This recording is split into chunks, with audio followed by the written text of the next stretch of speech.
I want to introduce to you Michele Dillon. She's a caregiver. Is this the one we're going to do next? She's the caregiver support specialist with Jayhawk Area Agency on Aging. She's been with the agency for about 15 years. She's got 35 years experience in senior care. She has a degree in healthcare management with a minor in dementia care, and is a certified geriatric care specialist. She lives in Lawrence with her husband, 1 dog, 1 cat, and is the host mom to 8 exchange daughters. That's pretty cool. Cool.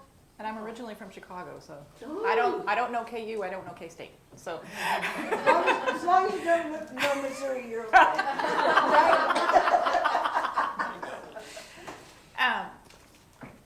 hello. Hi. So I am here to talk about self-care with caregivers. My job at the Jayhawk Area Agency on Aging is full-time caregiver support specialist. That is my title, and that is what I do. So caregivers call me on the phone for advice and direction, and just to kind of say, oh my gosh, you don't know what happened today, and then they can move on. So that's what I do. I love it. I prefer to do case management for caregivers than the actual client. So for those who came in late, I do have a sign-up sheet if you want to be part of my caregiver list where I send information out. If you want caregiver case management, anything like that, you can sign up back there. And some folks have already taken advantage, but anything that is back on that table is yours to take. It's all reference materials and pretty useful stuff. So I am here to talk about caregiver self-care and what that looks like. So a lot of caregivers are, I got it, I can do it, it's great, I don't need any help because nobody does it just as good as me, right? Right. Yeah, no, that's not what we're not going to talk about that, we're going to talk about the opposite, right? Okay. I bet it's not on. On the side, there's a little side switch.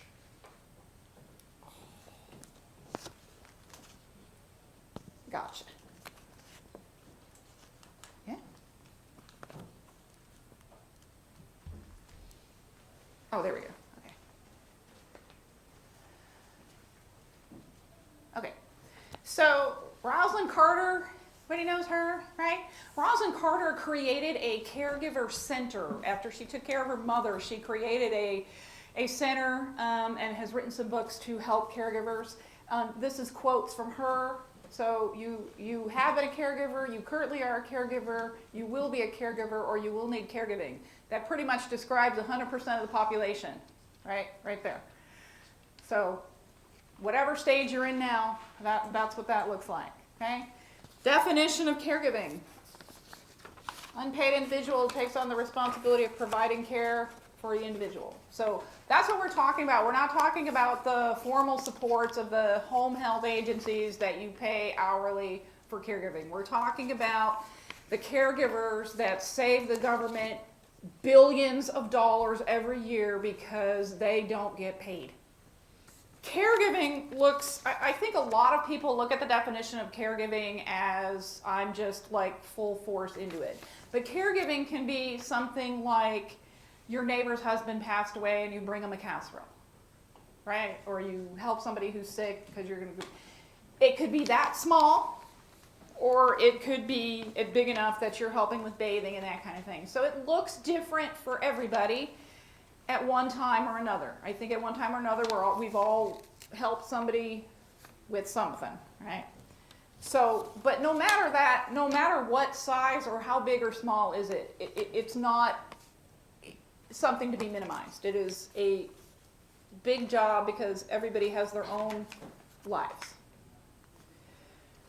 Okay, so the biggest thing I think for self-care with caregivers is you want to research things before you need them. You don't want to wait until there's a crisis to tour facilities. Like if you're caring for somebody who may eventually need to be somewhere else, and I say may, it's okay to have those tours now and to look and to see if there's something that is going to work If there's a wait list, go ahead and get on the wait list, because there's nothing saying, I mean, if you get to the top of the list and you don't need it, you just say, I don't need it. Okay? But if you wait until there's a crisis, then you're going to pretty much be stuck with wherever there's an opening, and there may be a reason why there's an opening. Okay? So research it before you need it.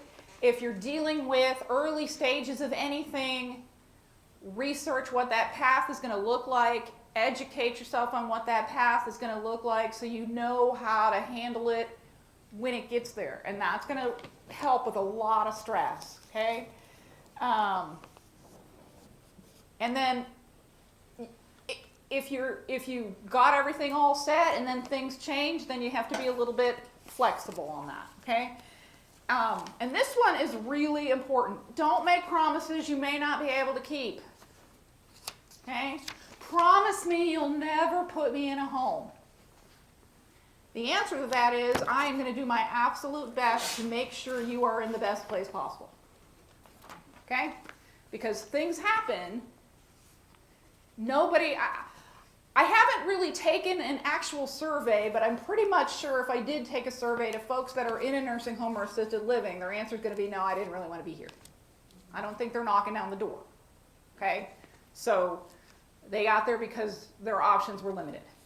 We were just talking about this. Don't make comparisons. No two situations are the same.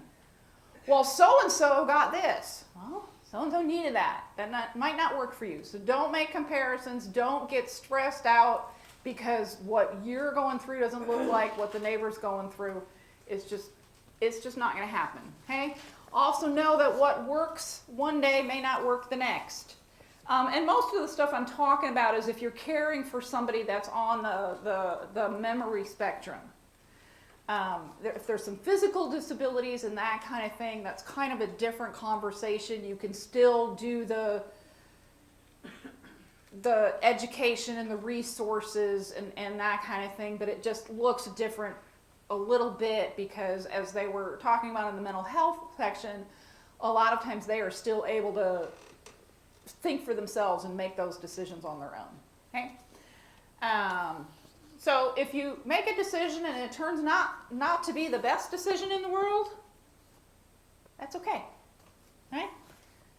For any spiritual people here, there is one perfect person that was on this earth. The rest of us are not.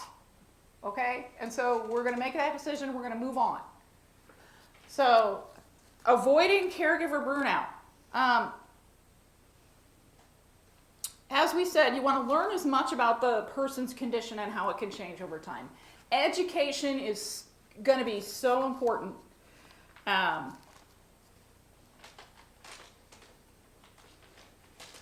Ask for and accept help. So designate some responsibility to other family members. Prepare a list of how others can help you.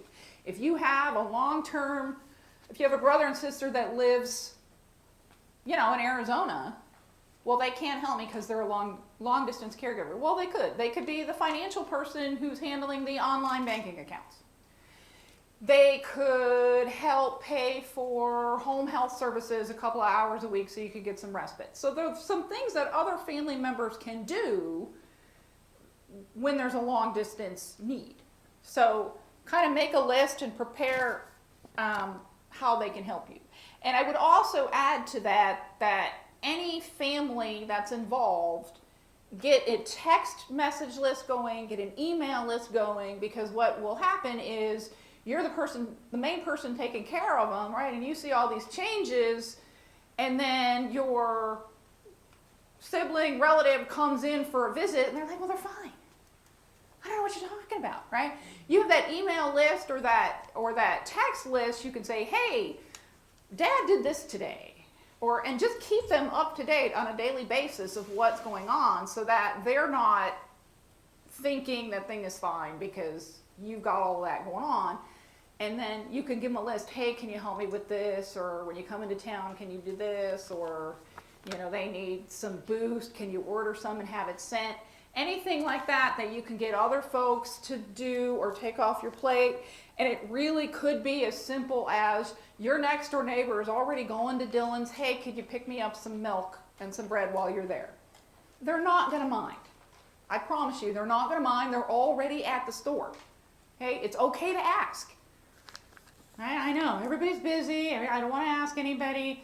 And here's what I say to caregivers is, if you're saying, I don't want to bother my kids, I don't want to bother the neighbors, basically what you're doing is you're making decisions on their behalf. Okay? So if you ask them and they say no, well, that was their decision to make. But when you're just assuming that they're busy, you're making decisions for them, and you wouldn't want making decisions. You would want people to ask you. Okay? Take some breaks, 15 minutes, walk around the house a few times, walk around the block, take care of your health, and acknowledge your feelings. Okay? I'm actually doing a Bible study with Jennifer Rothschild. I don't know if anybody knows her, but she has this great saying that says, feel the feelings, but focus on the facts. And I love that. You are allowed to feel whatever you want to feel. Guilt, anger, frustration, why me? It's okay. But you have to acknowledge those, and then we can help work that out. But, you shouldn't feel guilty about feeling angry. It's okay. All right? Okay, so here's some more Rosalind Carter stuff. These are some signs of burnout and increased stress, which will increase your mental health issues, which goes back to this was really great that they put the mental health and the caregiving together, because that was a really great. So some physical signs that you're burned out and need help. Okay, I'm not going to read those to you. And here's some mental signs. Caregiving is not an easy task, and you do have to, for your self-care and your mental health, look for those areas of help when you need. Okay, so going back, I keep reiterating the same thing, right? All caregivers need a break. So respite care, what is respite care and what does that look like? Respite care is just basically, a friend's coming over for an hour while you go get a cup of coffee, or, I'm doing a 15-minute yoga, or I'm taking a bath. It is whatever that looks like for you to decompress and calm yourself. So it could be for a few hours or all day. There's, some places that offer some daycare. You could have some professional people come in for a while, whatever that looks like for you. That will help you relieve burnout, and it will also help you and the person you're caring for. All right? I don't know, but I'm going to admit, if I was with my husband 24/7, 7 days a week, I'm not sure what that would look like. Okay, so, it's a good thing that we both work. We both have separate places to go. It works out well. It doesn't help that he's on the spectrum, so sometimes that gets low. So, me going out with my friends and socializing, because my husband's not a social person, being on the spectrum, okay, that helps me recharge, which helps me be a better wife for him. Okay? So, it's okay to have someone else help you.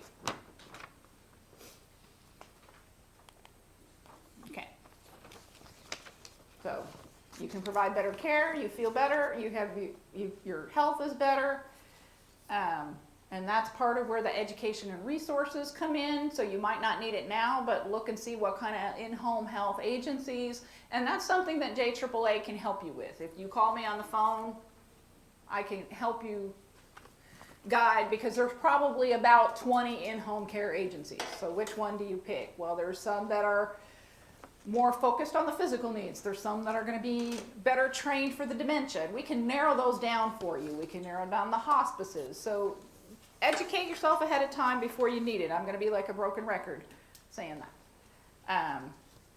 Community resources. What do I have? Very much at the top of the list. Church organizations. Right? I think the fundamental goal of churches is to be community support for folks in their congregation and not in their congregation. They are there to help and to point you in the right direction. So use them. And if you are a member of the church organization, I'm betting you can find some volunteers that will sit with somebody for an hour. If you just ask, or bring a meal, or anything. Caregiver informational presentations, and here you are. Informational presentation, okay? Free or low cost legal services. So Kansas Legal Services is free or low cost, and they can help you with things like getting power of attorneys, getting advance directives, getting living wills, looking at your current will and making changes. So you want to utilize that.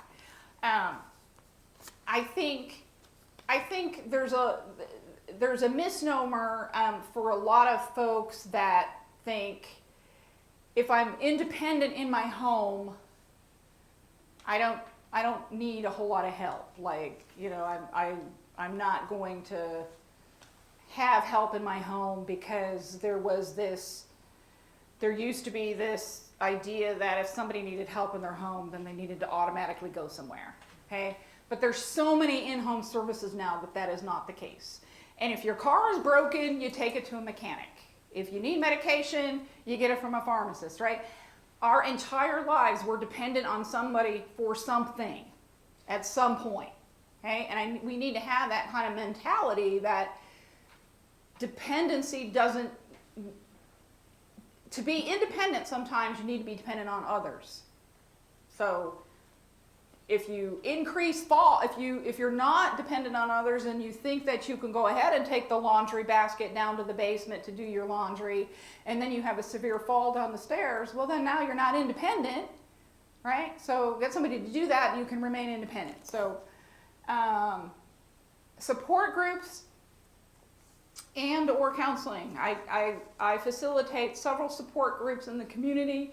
And it's just a great place for caregivers to kind of speak out about their frustration. And usually there's also somebody in there that goes, yes, I've been there. And you don't feel like, I'm not supposed to feel this way. I'm doing this by myself. Because you have a group of folks that have everybody's on a different place in that journey. So there's some folks that have already been where you are or haven't been there yet. And everybody kind of needs to support each other in that. So health and wellness, that was part of the mental health one this morning, but you have to continue to be you. You don't turn into the other person. You have to support yourself, join a support group, continue to pursue your hobbies, whatever that looks like. Yes, they're probably going to have to be tweaked a little. You know, you can't go on your 5K marathon, Boston Marathon trip, right? But you can still maybe jog around the block for 20 minutes and still pursue that. I would also say the number here, make and keep medical appointments is super important. So there's a statistic that says that a lot of times the person you're caring for outlives the caregiver. And a lot of times that's because, well, I need to take care of this person today, so I'm going to cancel my doctor's appointment because I'm feeling fine. Don't do that, okay? You need to take care of yourself, keep those appointments, utilize the resources to have someone sit with that person while you're at your doctor's appointment, because you need to make sure, because there's a lot of stress involved, and when there's stress, that increases your heart rate, you put on weight, all of those health issues that happen, okay? Other community resources, Area Agency on Aging, which is where I'm at. We have lots of information, lots of resources for folks. We get at least 200 calls a day in our Topeka office for information and resources. Again, does your loved one have a disease-specific illness? If they're suffering from Alzheimer's, what can we learn about that? What stage are they in? What stage is that going to look like later on down the line? How can I adjust to that?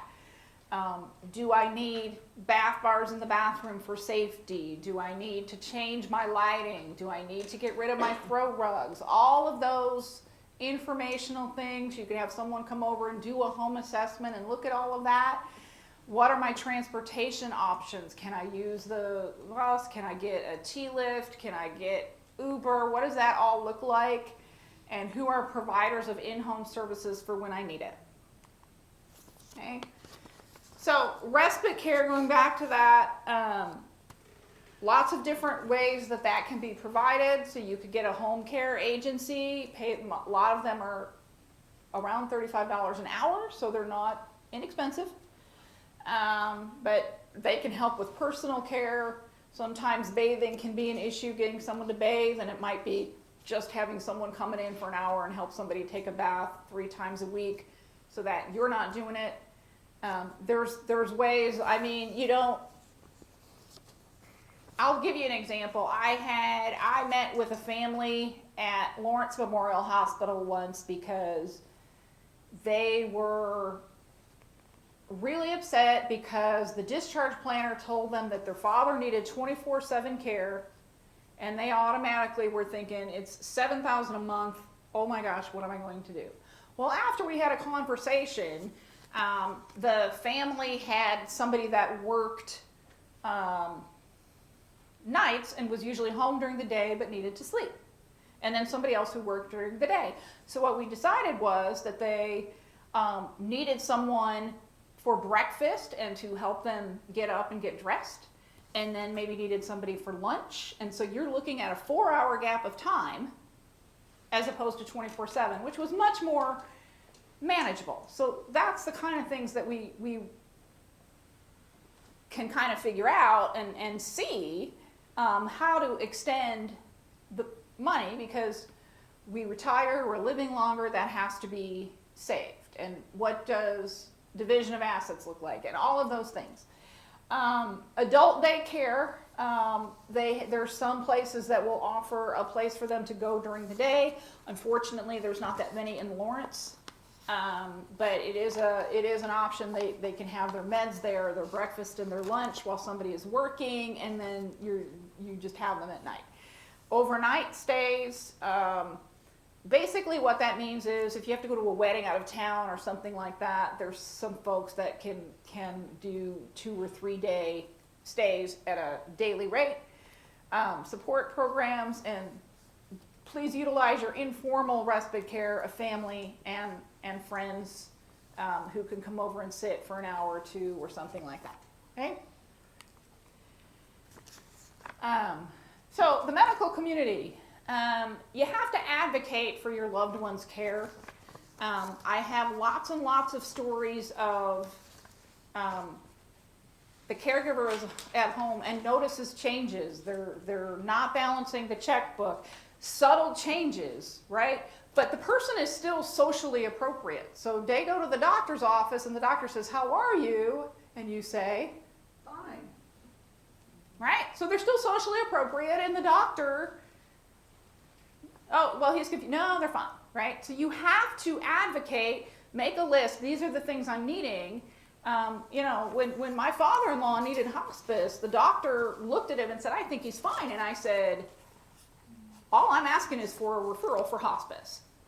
And hospice will decide." And he did wind up needing hospice. So you got to push the doctor a little bit, because you're the one that's seeing the person, not the doctor. And it's okay to push back. Okay? Ask them questions. Make sure you're heard. Because a lot of times if they don't think that they have dementia, they're going to talk to them and they're going to say they're fine, and the caregiver is going to try and say something, and there's going to be HIPAA and they don't want to talk to you. So, and sometimes it's a matter of there's you don't want to say something in front of the person that you're with, right? Because they think they're fine. Like, how dare you say dementia? So that is a conversation where you either have a handwritten note you hand to the doctor, or you have a conversation ahead of the appointment. You call and talk to the nurse, or you leave a message on the portal that says, "These are the changes that I see going on with so-and-so," and that gives the doctor the opportunity to ask questions of that person without you having to be the bad guy in the room. Okay? So that is perfectly okay. You can ask the medical community about medical resources available. You also need to talk to your own doctor about how you're feeling and how your health is going, as well as advocating for the other person. So unfortunately, at a lot of times, especially if we're spouses, we now become 2 people. right? Because you're speaking on behalf of your spouse and you have to speak on behalf of yourself, and you're doing two jobs now. And that can be very stressful. The medical community needs more awareness. And that's me on my soapbox saying that there's not enough doctors that get it. They, especially with Medicare, they're in a hurry. They just want to do the physical thing, and they don't want to, they just kind of want to push you out the door. And I think that there needs to be more awareness. A lot of times they'll just say they have dementia. And to me, personally, saying that somebody has dementia is like saying that somebody has cancer, right? Somebody has cancer, you say, well, what kind? Because it manifests differently, right? If somebody says to you they have dementia, what kind? Because Alzheimer's, Lewy body, cardiovascular, alcoholic dementia, frontal lobe, they all present differently. But those are all dementias. So dementia's up here, and then there's different categories down there. So you kind of have to figure out, because you don't want to research on frontal lobe if somebody has Alzheimer's, because it's different. There's different medications, different behaviors, different treatments.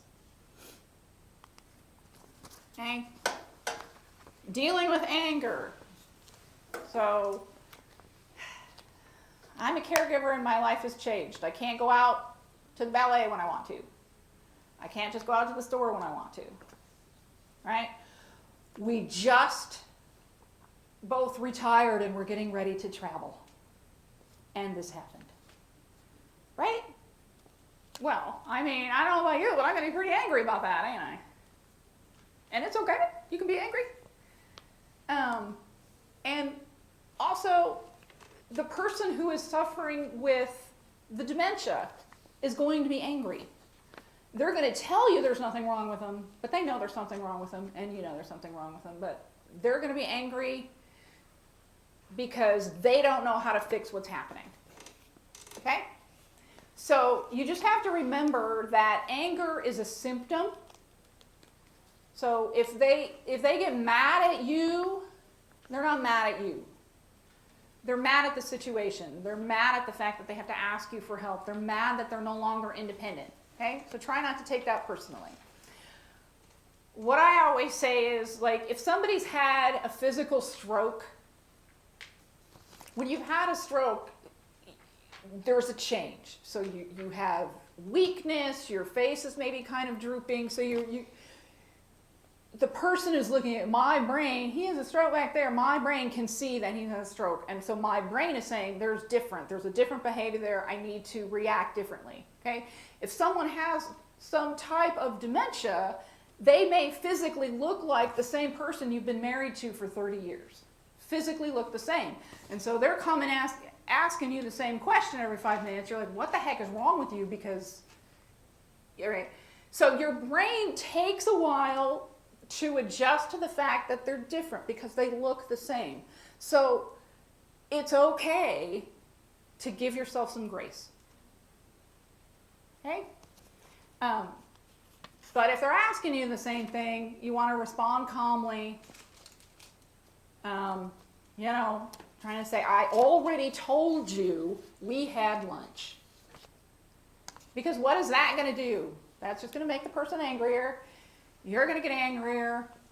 Everything's going to escalate. And then so it is unfortunately the job of the caregiver to change their behavior because the person with the disease is not able to change their behavior. So also look for some physical causes.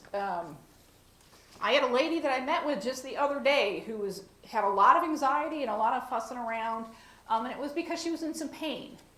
So we gave her some pain meds and it calmed her down. So sometimes when there's a lot of anxiety, a lot of wandering, some shuffling of feet, they can't sleep, they're moaning, it has to do with a physical change and they cannot communicate that to you, right? I'm not going to compare them to little kids, but in some instances when folks have had babies, they know there's a I'm hungry cry and there's I'm a hurting cry. There are two specific cries, right, that you figure out. And so you have to figure out kind of what that physical cause is. Avoid confusion. That's going to help your stress level.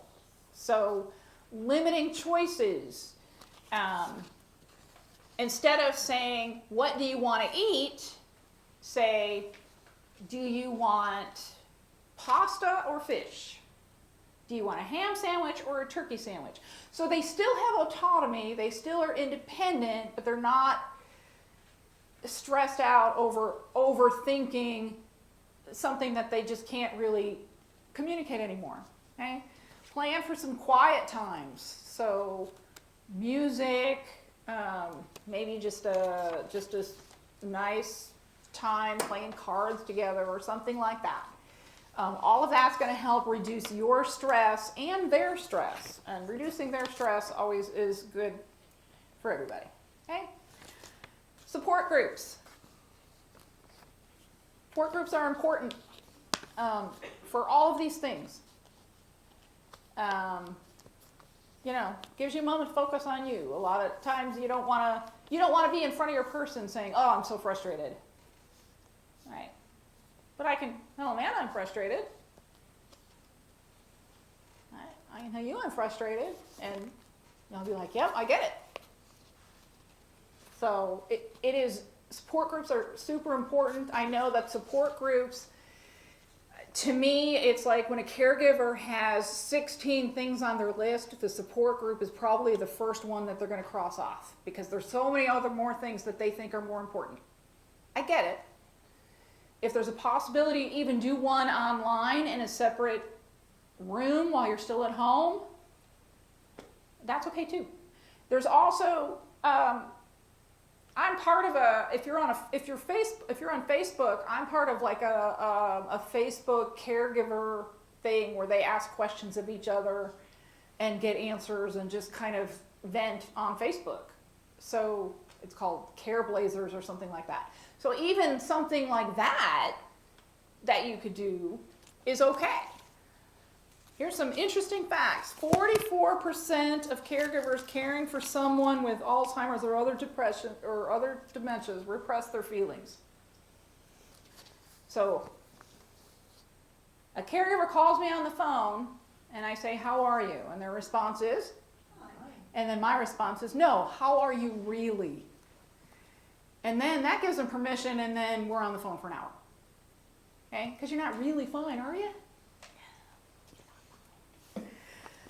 64% of individuals who provide 20 or more hours of care per week report feeling overwhelmed. And that goes back to what we said at the beginning. Nobody can care for my husband as good as me. We made a vow in sickness and in health. I have to be the caregiver. And that's not what that meant. I mean, I haven't married, you can maybe correct me if I haven't married anybody, but in sickness and health means I'm going to provide you some care. Whether it be me or someone else. And it doesn't mean I have to do it. Okay? 44% of individuals that are providing fewer than 5 hours of care per week report feeling overwhelmed. So that's interesting. You've got 5 hours, 20 or more hours, they're still overwhelmed there. Okay? Doesn't matter if you're doing an hour. If you're feeling overwhelmed, it's okay. So we talked about when you're at the doctor's office advocating. So you have now become the power of attorney. You kind of are in charge. But you also want to encourage their input. So everyone on this earth, even if you're 106 and still here, you want to have a sense of purpose. You want to feel useful. If you're not able to do anything but sit in a recliner chair, you're going to have depression because you don't feel like, why am I still here? What is my purpose? Okay? So they still need to have purpose, whatever that looks like. If that looks like folding washcloths or sorting cards, it's purpose. We may think it's silly, but it's purpose. And everybody needs to have a purpose. Okay? So you want to advocate, not dictate. And that's kind of what she was talking about in the previous session, right? You're not going to say, you need to go to the doctor, because the minute you say that, you're going to get a no. And especially if it's a child dealing with a parent, because I'm the parent, you're the child, don't tell me what to do. Okay? So having those conversations early, like I'm not going to go through her thing because it was great, because you have those conversations early and start those conversations, and however you want to market that to get it to be their decision, that's what you want to do. But you also want to make sure that their needs are being served and you're advocating on their behalf. And I think that's a really, I mean, I say it, and it's not easy. I think it's a really fine line on advocating and not dictating. I think everybody has to figure out how that works for them on a personal level. Some more resources.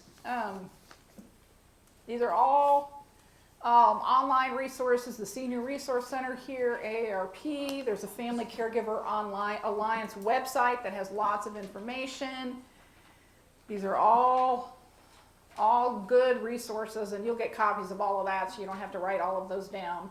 And I think if you download, when he gives you the opportunity to download, these are all highlighted, so you can just click on it, it'll take you right to the page. Okay? I have a quick question. So will Yes. these help you with maybe starting down that journey to make it their idea instead of yours, so that they are not so against the idea? Yeah, so some of those websites like National Alliance for Caregiving, Family Caregiver Alliance, all of these kind of things are going to be websites that you could go to for tips on how to communicate and deal with things.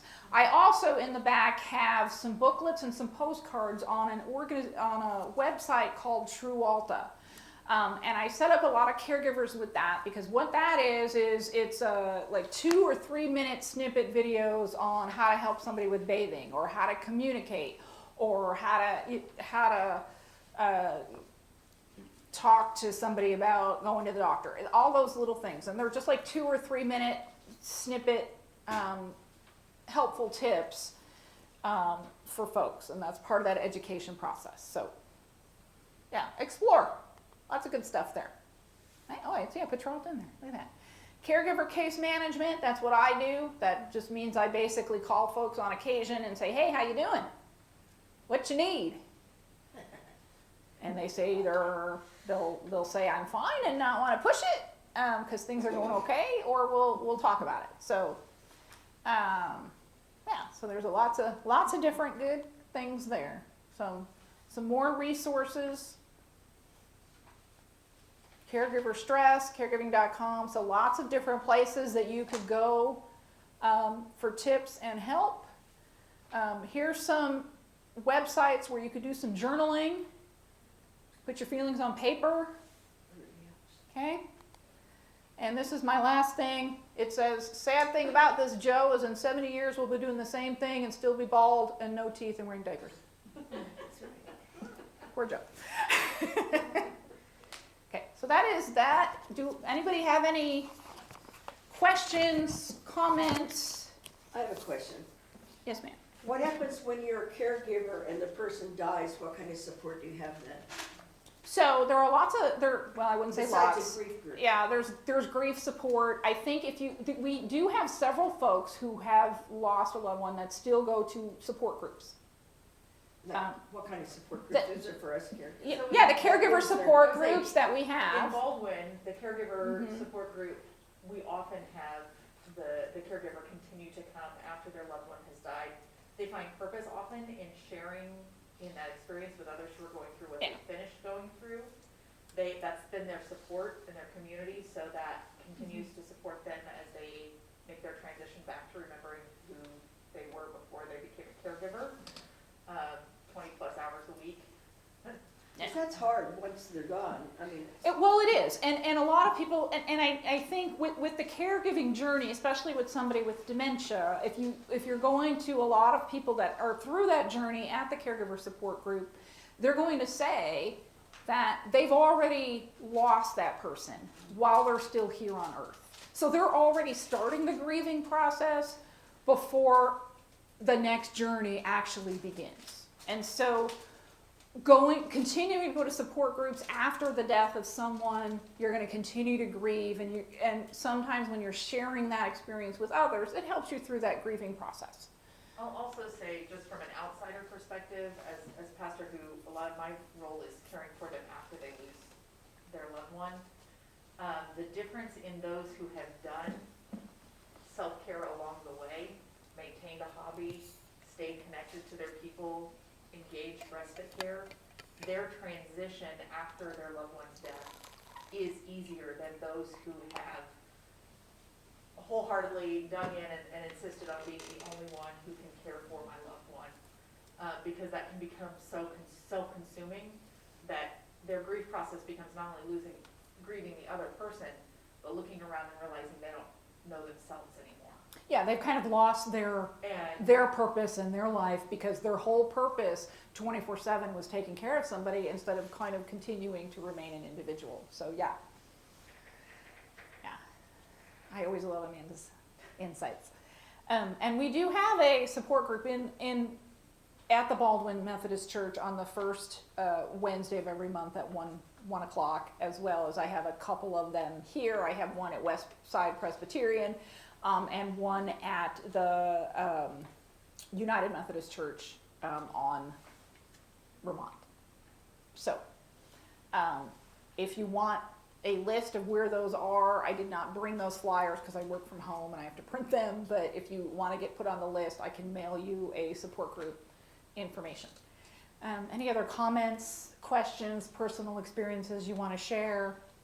Is there any way you can add it to what we're gonna be sent with this? Yes, I can email that out. I absolutely can. Because if you can add it to that content, Sure. then you wouldn't have to. Let me write myself a note because I don't remember nothing no more. Yeah, I'll give you my business card and you can just email it to me and I'll add it to the. sounds good. Yeah, we can add that support group. Thank you, ma'am. I don't remember anything. I don't either. Now we have to all correct. Okay. Send flyer. Okay. it's almost like the stress of caregiving affects executive function or something. There have been several people in my family who have died within 6 months after their individual they cared for 24/7 passed away because they couldn't handle the time off or the transition from going from what they were doing to what they were doing. And I think this is very educational. Well, and there's also that delayed physical care that they have neglected them, not neglected. They have put off self-care physically, and those things catch up to you eventually, especially when all of those survival hormones run by the Yeah, way. I think a lot of times people need permission. They need permission to say it's okay if someone else comes in and does the care for a little while. It's okay for you to take care of yourself. It's okay. And, you know, I've said it's okay a lot of times, and I've seen shoulders go from here to here because they just want permission and they just want to know it's okay. But when you're away, sometimes you have a guilt-filled. Sure. Yeah, You absolutely do. Yeah. And I mean, that's not, you know, and that's normal, and that's not going to go away, and that's okay. But the more you prepare for those times away, and the more that you have, if you have a support system at the very beginning, when you feel like you don't need it and things are under control and it's okay, that's going to make it easier when you actually need the support system for more hours. I always say it's always good to have someone come in at the very beginning and kind of just establish that relationship, because a lot of times what happens is as the disease progresses and you are the only one there, they're following you into the kitchen. They're following you everywhere because they have an anxiety and they don't know what to do. So if you're bringing someone else in at the beginning before that starts, there's an extra relationship there. And then when that person does need help with the physical things like bathing, you don't have a stranger coming in to do that. You have somebody that they've already started a relationship with, and it makes things a whole lot easier. And then that way, if you do have to go somewhere, you've already known that person, you've already established a relationship with that person, and it kind of helps that you know they're going to be taken care of while you're gone. But it's not going to, you know, you're still going to worry about it, right? We worry about our loved ones. You know, my husband calls me every day when he gets off work. So when he gets off work and he's not calling me. Also, what's Right, sad so- is you have that support system build up, and then after the person dies, the support system's not there anymore. That's what happened to me. Yeah, well, and then sometimes what happens is when somebody they have friends, and when they get a diagnosis, the friends disappear. That's what, yes. Because they don't know how to handle the